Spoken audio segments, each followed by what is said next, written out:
Ayun, isang magandang gabi mga kapana. Andito naman po kami muli nag-adventure at andito na kami sa ilalim ng dagat. Ito po yung una nagpakita. Isang triggerfish o pakol. Malaki na rin ito, higit 1 kilohin na. At ayun, tinamaan natin mga kapana. 10 kilo. Pambenta agad ang ating nakuha. Ang isdang masarap sa sinugba o inihaw. Masarap din ito sa gata mga kapana. 10 kilo. Kwarta na rin ito kapag naibenta natin bukas. 1 kilohin na rin ito mahigit mga kapana. At sa di kalayuan pala mga kapana, ay nakakita ulit tayo ng isa. Mag-asawa siguro ito. At ayun, tinamaan natin. Napakaganda ng tama. Headshot. Hindi na siya nakapalag. Thank you Lord, mas malaki ito kesa dun sa nauna. Mga 2 kilohin na ito. Thank you ulit Lord. Kwarta na naman ito kapag naibenta natin bukas. Pangalawang isdang nakuha natin ngayong gabi, pakol ulit o triggerfish. Hanap na naman tayo ng mapapana natin. At eto, isang ilak. Medyo may pagkamailap. Kaya hintayin natin bumalagbag para mapana natin. At hindi dumapis yung ating pagkabana. Bumalagbag ka na, ayun bumalagbag at napana na natin. Thank you Lord. First class na pambebenta naman natin ito. Ang isdang masarap naman sa tinola or sinigang. Masarap din naman ito sa ihaw mga kapana, pero pinakamasarap nito ay yung sabawan talaga. Thank you ulit Lord. Anong isda na naman kaya ang ating makikita? Ito isang alatan o sweet lips. Mas kilala naman dito sa amin na bibiran. Sa pulkang bibiran ka. Good size na rin ito mga kapana. Nasa 300 grams na kaya goods na pambenta. Ang unang isdang sari-sari natin na pambebenta. Thank you Lord. Hanap na naman tayo. Dito sa may butas, ayun, isang kabasi. Tinamaan natin mga kapana. Gitnang katawan. Thank you Lord. Kabasi naman ito kung tawagin dito sa amin mga kapana. Dalagang bukit sa iba. Sa di kalayuan, nakakita ulit tayo ng kabasi kaya hindi muna natin kitanggal yung nasa pana natin. Ayun, tinamaan natin mga kapana. Thank you Lord. 2 kabasi na ang ating nakukuhang pambentang sari-sari. Dito naman mga kapana, ay ngayon lang ulit ako nakakuha nito. Isang alimango mga kapana o mas kilala sa amin na kibkibaan. Sa English naman dito mga kapana ay king crab. Ito, malaki na ito mga kapana.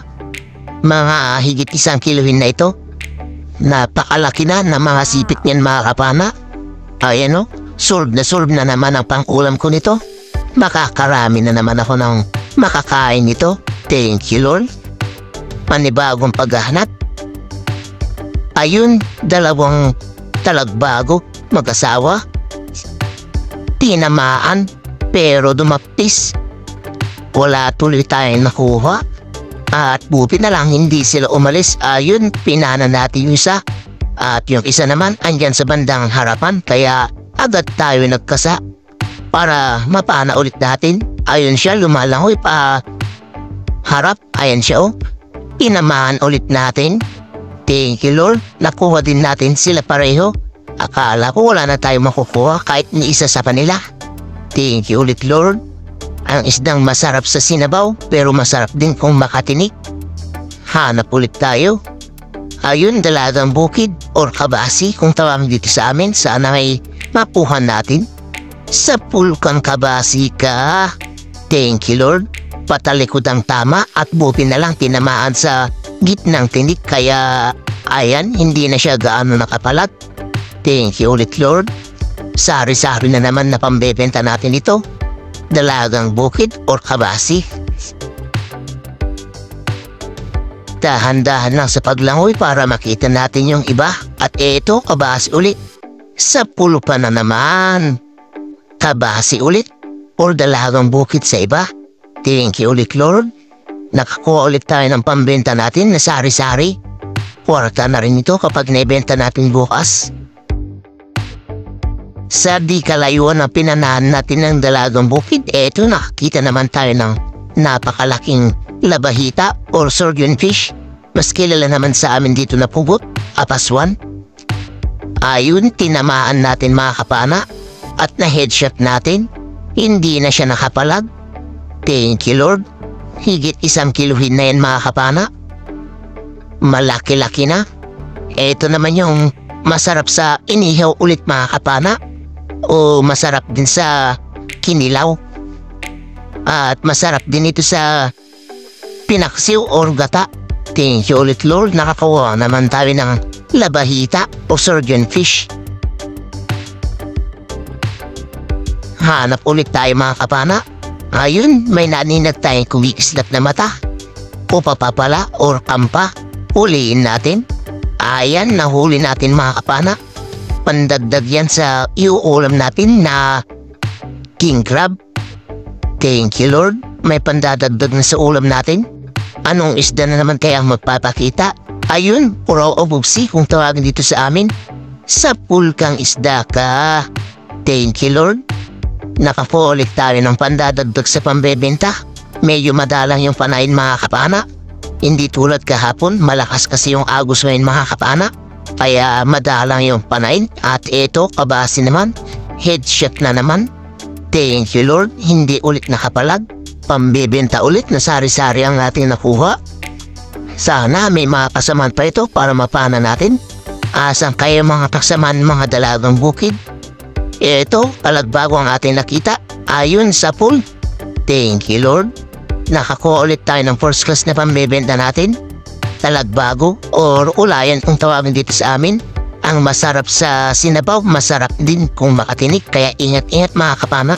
Sa di kalayuan, nakakita tayo ng dalagang bukid at saka ulayan or talagbago. Pero ito, talagbago ang ating pinana mga kapana. Mas malapad at mas malaki. Thank you Lord. Dalawang talagbago yung ating nakuha dito mga kapana. Magkalapit lang. Magkaasawa siguro ito pero nagkalayo konti.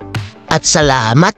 May nakita tayong kulambutan dito mga kapana. Hindi man siya kalakihan pero ayos na ito, pandagdag sa pambebenta natin. Sa pulkang kulambutan ka. Ito pala yung kulambutan, laki sa kadaratan kung tawagin dito sa amin. Hindi ito gaano lumalaki mga kapana. Ang pinakamalaking nakuha ko nito, 1.5 kilos lang. Ayan, nakukuha tayo ng pandadagdag sa pambebenta, kulambutan or laki. Thank you ulit Lord. Masarap ito sa calamares mga kapana. At hanap ulit tayo mga kapana. Ayun, may nakasiksik na talagbago dito sa may butas. Sa pulko ang talagbago ka. Ayan, magtatago pero kita naman ang pisngi kaya ayan, napanatuloy natin siya. Thank you Lord. Talagbago ulit. At ito na rin pala yung huli na pana natin mga kapana at umahon na rin tayo. Amang-amang na lang sa bahay mga kapana. 1 hour later. Good morning po mga kapana. Ito na po pala yung mga nakuha natin kagabi.